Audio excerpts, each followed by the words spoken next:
Hey everyone, if your Penpot prototype is not working, interactions aren't responding, or the preview isn't showing correctly, don't worry.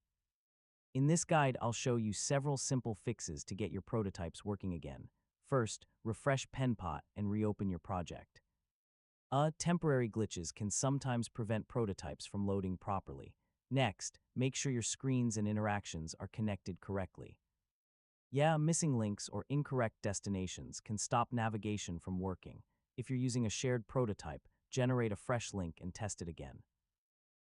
Old or broken links may no longer work properly. Large files or certain scrolling effects can sometimes affect prototype previews, so try simplifying the design and testing again.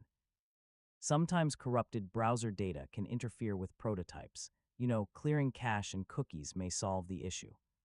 Some browser extensions, especially ad blockers or privacy tools, can interfere with Penpot features.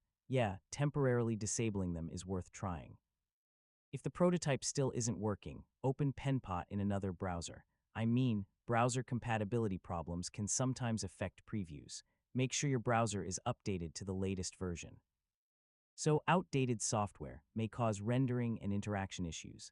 Sometimes prototype problems are caused by bugs or temporary server issues. Waiting for a fix or trying again later may resolve the problem. If nothing works, contact Penpot support for additional help. They can investigate project-specific issues and provide further assistance. And that's it. One of these methods should help fix Penpot prototype issues and restore your interactive previews. Thanks for watching, and I'll see you in the next tutorial.